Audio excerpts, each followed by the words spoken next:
This is NNLM Discovery, a podcast from the network of the National Library of Medicine. I'm librarian Yamila Al-Kayat, and I'll be guiding you through this podcast series that explores how the NNLM is engaging with communities to provide access to trusted information for the purpose of improving the public's health. Today's episode is Medical Librarians, a story from Region 7. Education and Outreach Coordinator Margot Malachowski from Region 7 will be joining us today. Hi, Margot. Hi, Yamila. Margot, tell us about the story you're sharing today from Region 7. Well, Yamila, you're a medical librarian and I'm a medical librarian. Be honest, when you go to a cocktail party and talk to others about your profession, how often do you need to explain to them what a medical librarian is? Good point there, almost every time. Well, Hollywood left us out. Our job is not portrayed in the media. Today, we're going to change all that with a podcast all about medical librarians. You're right, Margot. I would have totally appreciated at least one ER episode or Grey's Anatomy where the medical librarian comes in to save the day with information. Set up our story for today. So I work in Region 7 of NNLM. Region 7 provides programs, services, and dedicated support for members in Connecticut, Massachusetts, Maine, New Hampshire, New York, Rhode Island, and Vermont. Today, we are featuring interviews from 4 medical librarians at very different locations and hospitals in our region. We interviewed Jill Tarabula, who is a solo librarian at Champlain Valley Physicians Hospital in rural upstate New York, Tim Kenny, who works with a team of librarians at Maine Medical Center, the largest healthcare organization in the state of Maine, Anne Romano from Silver Hill Hospital, which is a small psychiatric hospital in Connecticut, and Chloe Rotman, who works at the internationally acclaimed Boston Children's Hospital in Massachusetts. And I'm pretty sure each role is also different based on the size of the hospital and community, right? That's right. For example, Anne at the Silver Hill Psychiatric Hospital manages traditional library services for the patients, as well as serving as the medical librarian for the staff. But really, no matter what their differences are, they provide the same core services. So let's help those friends at that cocktail party that have no idea what a medical librarian is. Here is my first question to Anne Romano. For someone who has no idea, what is a medical librarian? When I attended graduate school at the University of Alabama, I did not realize that there were so many distinct types of librarians. Some of my classmates knew that they wanted to be academic librarians, public librarians, school librarians, special librarians serving in business or legal sectors. I was the only one of 100 students who knew that they wanted to specialize in medical librarianship. Medical librarians are knowledge specialists who know how to locate quality medical information that can support patient care, medical research.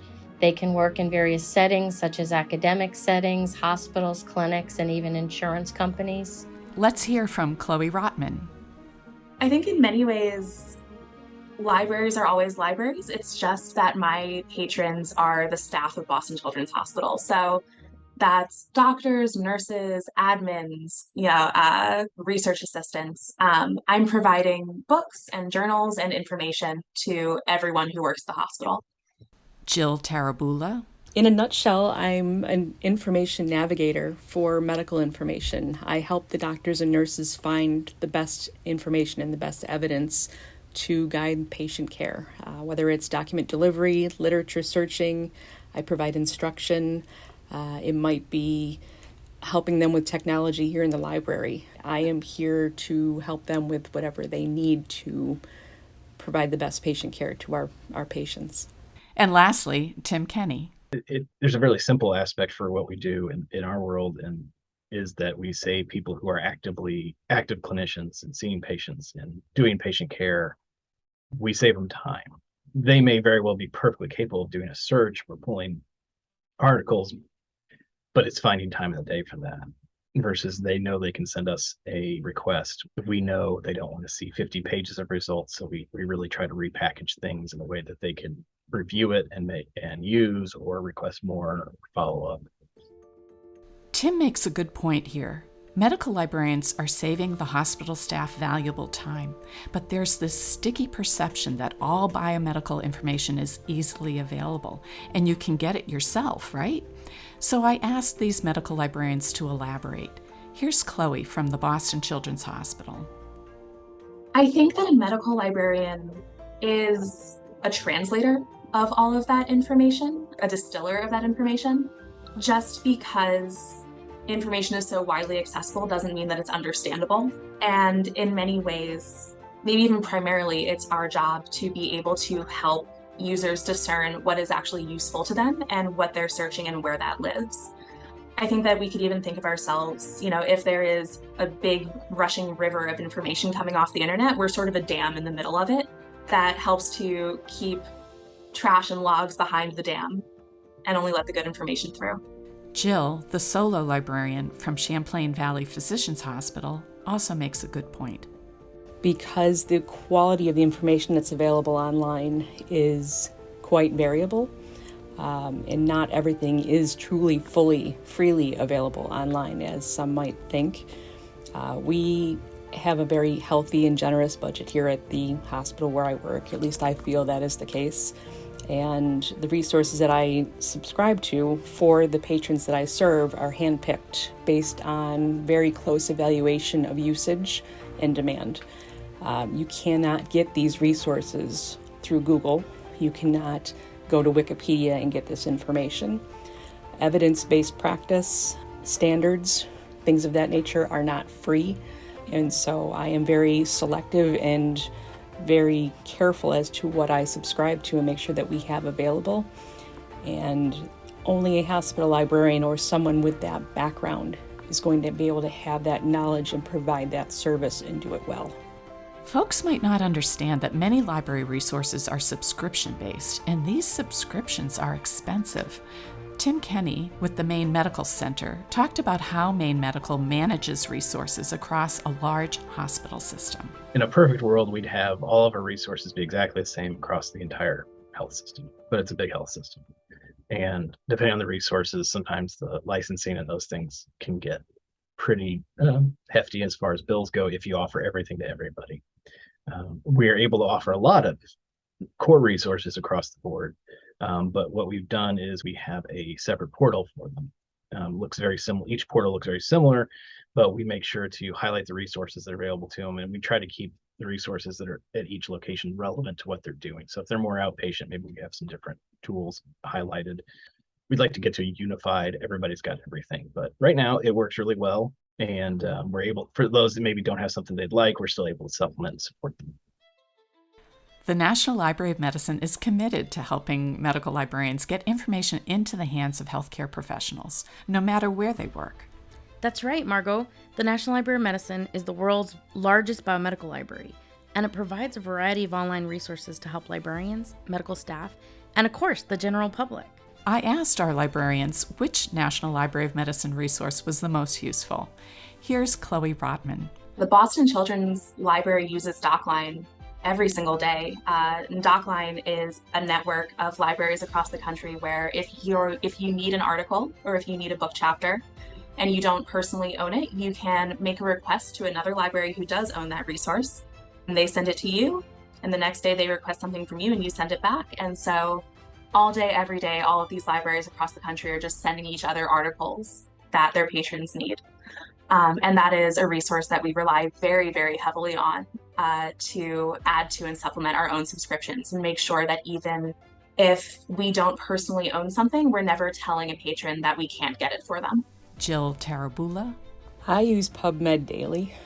PubMed and DocLine. I live in both of those pretty much daily. I love Medline Plus. That has always been one that I push in my teachings, in my interactions with people to make sure that they know it's out there. But it's definitely more of a consumer health resource, obviously, but I make sure the providers and the nurses are aware of it so they can share it with patients as they're talking with them to help them find information. Lastly, Anne and Tim. Well, I use Medline Plus every single day, and I run groups with the patients, and I provide handouts to them. It is my go-to number one for an example of a credible source. PubMed probably by quite a bit. It's also nice that even if I was completely removed from my network, I could at least still go search PubMed if I had to. Pretty much anywhere with an internet connection. But if I really needed to run a search, or I wanted to find information on my own, or direct someone to find good information, I can direct anyone to PubMed. Yamila, do you have a story of how you made an impact as a medical librarian? I have a ton of stories, Margot. A few years ago, I worked on a project with community health workers, or promotoras de salud, which are community members that serve as liaisons to the Spanish-speaking community, helping them navigate our very complex healthcare system. During the program, I was able to introduce them to resources from the National Library of Medicine, focusing in on social determinants of health. This allowed promotoras to go back to their own communities, empowering them with knowledge to ask more questions during their doctor's visits. What a great project. I love hearing stories like that. As librarians, we rarely get told about how our work makes a difference. Our job is to support the staff and not to collect accolades. But occasionally we do hear about big impacts. Here's Jill talking about the work she's done with the hospital pharmacy. I can tell you I've worked very closely with our pharmacy here and helping them to determine best ways to save monies while serving patients and making sure they have the best outcomes while being mindful of budget. And I was made aware of several literature searches that I had provided that changed practice, changed formulary. And in one instance, they actually saved $500,000 a year by making the changes that were introduced in the literature that I had located for them. Tim shared a story from a previous job where he rounded with the healthcare team at the hospital. This is a story about researching a rare condition, ovarian ectopic pregnancy, with complicating factors. An ectopic pregnancy is when the fertilized egg grows outside the uterus. One of the docs pulled in this case it was me aside, and said, "Hey, I've got this weird case. Can I send it to you and see if you can find anything on it?" And they're like, "I have searched high and low, and I don't think there's much out there on it." And there wasn't a whole lot. It was for a odd type of ectopic pregnancy, like a 1% occurrence type of thing. Did some looking, very sparse on this particular aspect of it. And it turns out there was a case study / review article in a Canadian journal, and they developed a flow chart for dealing with this particular case. So I found that, sent it along in fairly short order because this was an active patient care situation. And they use that flow chart as one, to support the decision-making process, and two, to guide the decision-making process. They were able to use that to help treat the patient, and they acknowledged that, and I think we got a kudos from the upper admin.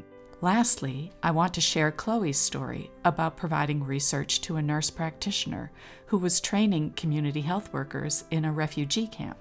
There is an NP at the hospital who was working in Myanmar, and she reached out for a literature search, which is a very normal service that we provide.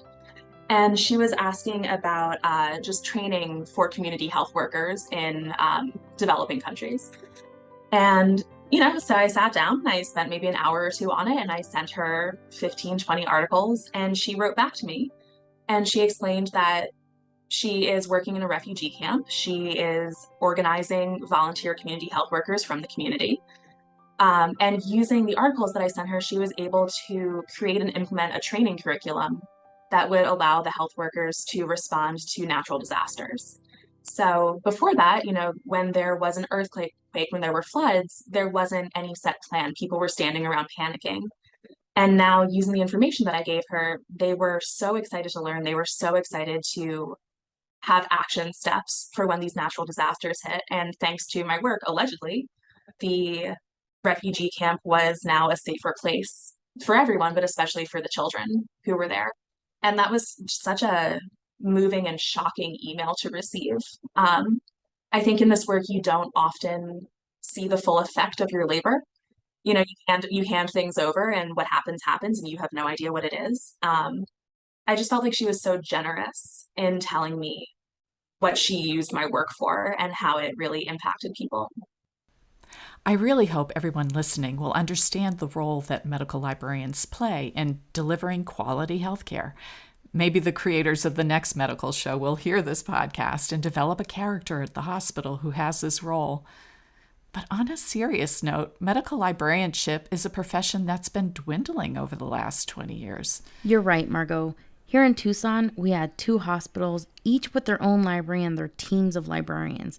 And with budget cuts, they now are down to only 1 librarian to serve both hospitals. Yeah, unfortunately, that's a common story.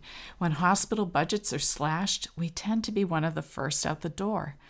In fact, the week I was prepping for these interviews, I got one of those Facebook memories that 6 years ago, my previous employer was poised to eliminate 300 jobs. And they had made this big announcement that they were looking at the need to have jobs and the good to have jobs and the nice to have jobs, and that they were likely to cut the nice to have. And Yamila, I ended up being a nice to have, and I lost my job a few weeks later. That's terrible, Margot. I thought all librarians were need to have, but then again, I'm biased. All things happen for a reason, though. Now you're with NNLM. Yeah, and I get to take the knowledge and the skills that I developed as a medical librarian, and I support the work of medical librarians. And those of us in the field still believe that medical librarianship will stay relevant into the next century. So let's end on the upbeat with 2 interview clips from Jill and then Chloe. So, in my opinion, medical information will continue to get more complex to navigate. There will be more and more information on the internet freely available. There will be more information resources introduced that are subscription available, helping our patrons to understand where to find what is going to be key to them being successful in making good decisions and providing that best patient care. Also, efficiency, being here and ensuring that the doctors and nurses are at the bedside and taking care of patients. And I tell them that if you're spending more than a few minutes looking for something, you're taking too long and you're taking my work away, which is a bit of a joke with them, and they laugh. We laugh about it, but ultimately, that is my expertise. Let me do that for you so that you can go and do what you do well, and that is to take care of our patients so that they can go home with their families. I think that as long as there is medicine and as long as there is research, medical librarians are an incredibly necessary and valuable part of that ecosystem, especially as we move towards workplaces that are more remote and less centralized. I think that it becomes more and more valuable that there is a central location and a central department where people can come to ask questions, get information, learn how to do research themselves. I think that it only becomes more important as time goes on. I do want to thank you, Margot, and of course, Chloe, Jill, Anne, and Tim for sharing your stories and humanizing what being a medical librarian really is. You're welcome. We'll be featuring other profiles, grants, and interesting information from all of our regions during this season of NNLM Discovery.